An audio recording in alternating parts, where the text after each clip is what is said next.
पहले पार्ट में छोटी रानी मेला से चुराई जाती है। उससे छुटकी नाम देकर भिखारी औरत कमली के पास बेच दिया जाता है। साल बीत जाते हैं। एक दिन एक औरत छुटकी के हाथ की ब्रेसलेट देखकर कुछ पहचान लेती है, लेकिन वो पहचान असली थी या एक चाल। 10 साल बाद रानी अब 18 साल की हो चुकी थी। नाम अब भी छुटकी था, लेकिन अंदर कहीं एक पुराना नाम चिल्लाता रहता था। मैं रानी हूँ, दादी माँ की रानी। रात को जब कमली सो जाती थी, छुटकी एक डायरी लिखती थी, छुपकर, अक्षर संभल कर। दादी माँ, क्या आप मुझे भूल गए? मैं लौटूंगी, मैं अपना सच ढूंढ के रहूंगी। एक दिन एक नया आदमी स्टेशन पे आता है, इकबाल।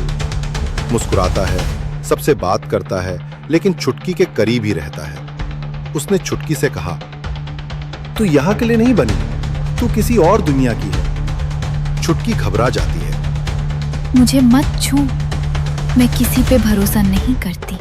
इकबाल उससे वो ब्रेसलेट दिखाता है। ये ब्रेसलेट तुम्हारे हाथ की नहीं, तुम्हारे सच की चाबी है। इकबाल एक जर्नलिस्ट है जो चाइल्ड ट्रैफिकिंग पर काम कर रहा है। उसने रानी का 10 साल पुराना केस पढ़ा था। एक छोटी बच्ची मेला से गायब हुई थी और उसका चेहरा अब छुटकी से मिलता था। उसने डीएनए टेस्ट करने का प्लान बनाया, लेकिन उसके लिए छुटकी को कमली के छांगुल से निकालना था। इकबाल एक रात छुटकी को भागने के लिए मना लेता है। रात के अंधेरे में दोनों निकाल जाते हैं। कमली जाग जाती है, चीखती है, लेकिन छुटकी पहली बार अपने लिए दौड़ती है।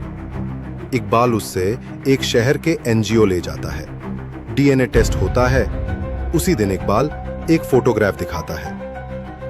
ये तुम्हारी दादी माँ है, अब भी तुम्हारा इंतजार करती है। छुटकी के हाथ कांच जैसे कांप जाते हैं। सब याद आ जाता है, कहानियां, झूला, दादी माँ का प्यार। इकबाल एक इवनिंग में हे से हुए कहता है, रानी, कल मैं तुम्हें उनसे मिलवाने ले जाऊंगा। छुटकी खुश होती है, आंखों में आंसू।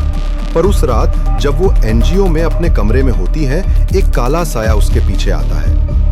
एक हाथ उसका मुंह बंद करता है। तू फिर से भाग गई? समझ गई ना, कमली से कोई नहीं बचता। छुटकी की चीख अंदर ही रह जाती है। अगले पार्ट में छुटकी अपनी असली दादी माँ के सामने आती है, लेकिन दादी माँ उससे पहचानने से इनकार कर देती है। क्या दादी जान पाएगी रानी का सच? जानिए अगले पार्ट में।